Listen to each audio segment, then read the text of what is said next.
Değerli basın mensupları, partimizin iç ve dış gelişmelere dair değerlendirmelerini paylaşmak üzere karşınızdayım. Değerli arkadaşlar, ana muhalefet partisinin başörtüsüne yasal güvence getirilmesi önerisine karşılık, hükümet başörtüsüne anayasal güvence verilmesiyle birlikte aile kurumunun güçlendirilmesini de içerecek şekilde bir anayasa değişikliğini gündeme getirdi. Bir seçim süreci vesilesiyle de olsa Türkiye'de ilk defa tesettürün güvence altına alınması konusunda bir fikir birliği oluşması elbette önemlidir. Türkiye'de yıllarca devam eden ve milyonlarca insanı mağdur eden, okulundan, işinden, akademik kariyerinden olmasına neden olan başörtüsü yasağı, geçmişte yönetmelik değişikliğiyle geçici bir çözüme kavuşturulmuştur. Türkiye'nin bir daha o karanlık yıllara dönmemesi için Hüdapar olarak bunun kesin çözümünün anayasal güvence olduğunu ta 2012 yılında parti programımızda ifade etmiştik. Bu fırsat siyasi ve politik menfaatlere alet edilmeden en kısa zamanda neticelendirilmelidir. Dünyada ve Türkiye'de sapıklığın vardığı nokta itibariyle aile kurumu da büyük bir tehdit altındadır. Bu nedenle mevzuatta aile kurumunun tanımı bu tehditleri bertaraf edecek şekilde yeniden yapılmalıdır. Örneğin mevcut anayasanın 41. maddesi aileyi toplumun temelidir ve eşler arasında eşitliğe dayanır şeklinde tanımlamaktadır. Yani kadın ve erkeğin birlikteliğinden ve ebeveynlik mefhumundan söz edilmemektedir. Dolayısıyla aile tanımının anayasada ebeveynlik, kadın erkek evliliği üzerinden yeniden tanımlanması en az başörtüsüne anayasal güvence kazandırmak kadar önemlidir. Değerli basın mensupları, akaryakıt fiyatlarında kısa süre önce yaşanan nispi gevşeme son günlerde üst üste gelen zamlarla yeniden tırmanışa geçti. Rus petrolünün ucuza ithal edilip pahalı olan uluslararası fiyatlama standartları üzerinden iç piyasaya sürüldüğü iddiaları arasında akaryakıt fiyatlarının yeniden zamlanmasına sebep olarak dünya piyasalarında petrol fiyatlarının artması ve kur farkı gösterilmektedir. Enflasyonun önümüzdeki aylarda baz etkisiyle yavaşlama trendine gireceğinin konuşulduğu bu süreçte akaryakıta gelen yeni zamlar %83'ü bulan yıllık enflasyonda yeni artışları beraberinde getirebilir. Çünkü tüm sektörlerde ana girdilerin temelini akaryakıt oluşturmaktadır. Akaryakıta yapılacak zamlar tüm ürünlerde yeni fiyat artışlarını gündeme getirecektir. Yeni zamlar açlık sınırının 7.000 liranın üzerine çıktığı Türkiye'de gelir dağılımında yaşanan adaletsizliği daha da derinleştirecek ve zor durumdaki dar gelirliler için hayat şartlarını daha da kötüleştirecektir. Dünya petrol piyasasında zaman zaman yaşanan fiyat düşüşlerinin ülkemizde pompa fiyatlarına yansıması çok yavaş ve cüz'i olurken fiyat artışlarının tüketiciye derhal yansıtılması da ayrıca gözden kaçmamaktadır. Oysa akaryakıtta gerek ÖTV, KDV indirimleri yoluyla, gerekse ek kaynaklarla yapılacak sübvanselerle hem üretim sektörüne hem de tüketiciye rahat bir nefes aldırmak mümkündür. Değerli basın mensupları, Birleşmiş Milletler Ticaret ve Kalkınma Konferansı açıkladığı son raporda gelişmiş ülkelerin faiz arttırmasının dünya ekonomisini olumsuz etkileyeceği uyarısında bulunarak faiz arttırımının sonlandırılması çağrısı yaptı. Ardından IMF, Fed'in faiz arttırmasının ekonomik verileri düzeltmek yerine gelişmekte olan ülkelerin ekonomilerini daha da kötü duruma düşüreceği uyarısında bulundu. ABD'nin faiz arttırmasının gelişmekte olan ülkelerin yanı sıra Avrupa ülkelerinin paralarında da ciddi değer kaybına neden olduğu için Euro bölgesi büyük tedirginlik yaşıyor. Faiz arttırmalarının ivme etkisi yapmasıyla ABD'nin toplam borcu da 31 trilyon doları aşmış durumda. Dünya Bankası yayınladığı raporla sermaye ve gelirin belli bazı bölgelerde yoğunlaşmasının fakir ülkelerin yoksulluğunu arttırdığını, bu sebeple gelir dağılımında yeni düzenlemelere ihtiyaç olduğunu belirtmiştir. Gerçekte faiz, para ve sermayenin belli kişiler veya zümreler elinde dönüp dolaşmasının ve geniş halk kitlelerinin yoksulluğunun ana sebebidir. Yayınlanan tüm raporlardan da anlaşılmaktadır ki ülke ekonomilerinin kötü tablolarını düzeltmek adına faiz lobisince dayatılan faiz arttırma fikri dünyayı bir felakete doğru sürüklemektedir.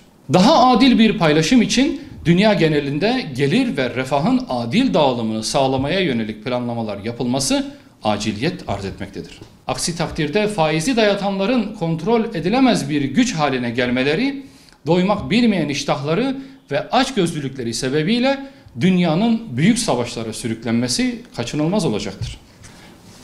Değerli basın mensupları, dezenformasyonla mücadele yasası olarak da adlandırılan ve basın kanunu ile diğer bazı kanunlarda değişiklik öngören kanun teklifinin yaklaşık 1/3 Meclis Genel Kurulu tarafından kabul edildi.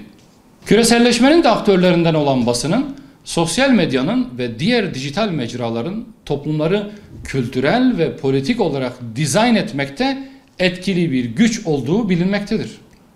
Elbette basın sadece doğru bilgiye aracılık etmeli ve sorumluluk bilinciyle hareket etmelidir. Dezenformasyonun toplumsal barış için bir tehdit olduğunu gözden kaçırmamalıdır.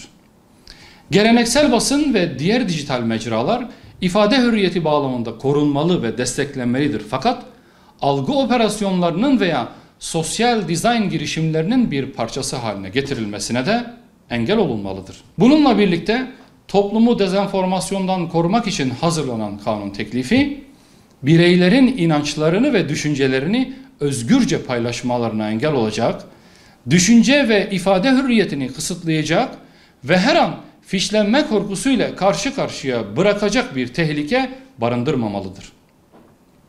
Özellikle halkı yanıltıcı bilgi ifadesi oldukça geniş bir şekilde yorumlanmaya elverişli ve muğlak bir ifadedir.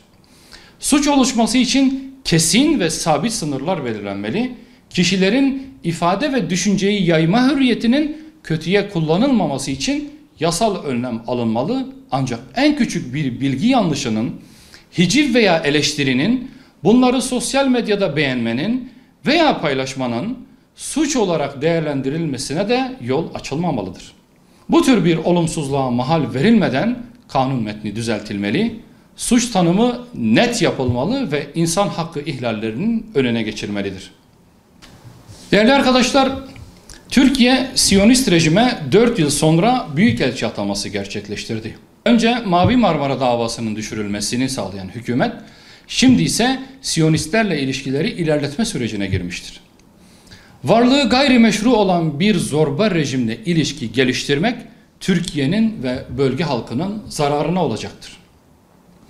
Mescid-i Aksa'ya yönelik ihlaller artmışken, Gazze'ye yönelik ambargo devam ederken ve Filistinlilerin evleri başlarına yıkılırken işgal rejimiyle ilişkileri ilerletmek asla kabul edilemez. İşgal altındaki topraklara son bir yılda geçtiğimiz 20 yılın en büyük Yahudi göçü gerçekleşmiştir.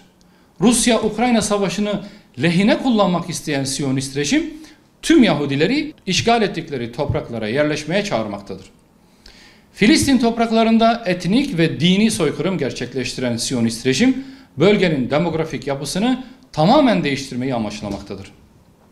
Suriye'deki Golan Tepelerini işgal eden, Lübnan'ı tehdit eden Siyonist rejim tüm bölge için tehdit olduğunu açık açık göstermektedir.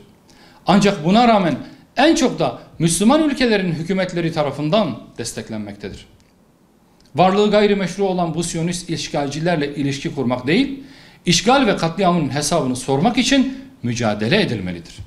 Değerli basın mensupları, Suriye, Afganistan, Irak ve diğer coğrafyalardaki savaş ve çatışmaların beraberinde getirdiği yoksulluk ve güvenlik kaygısı insanları bulundukları yerleri terk etmeye zorlayarak mülteci durumuna düşürmüştür.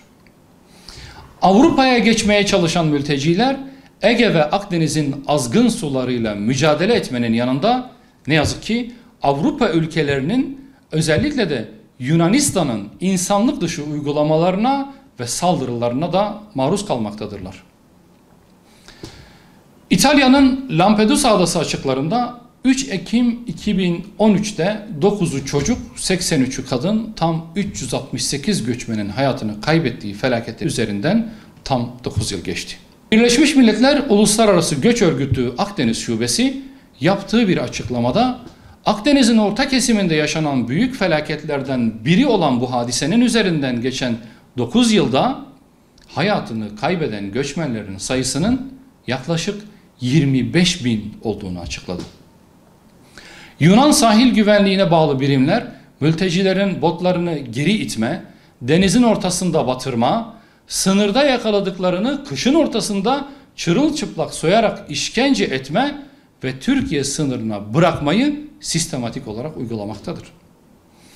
Bu bir çeşit cinayettir ve tüm insanlık adına bir utançtır. Uluslararası hukuka göre de suçtur. Yunanistan'ın düpedüz cinayet olan bu uygulamaları uluslararası kuruluşlar tarafından mercek altına alınmalıdır ve sona erdirilmelidir. İnsanlık suçu olan bu eylemlerine devam etmesi halinde Yunanistan'a caydırıcı yaptırımlar uygulanmalıdır. Evet değerli basın mensupları, benim paylaşacaklarım bunlar. Hepinize hayırlı günler diliyorum.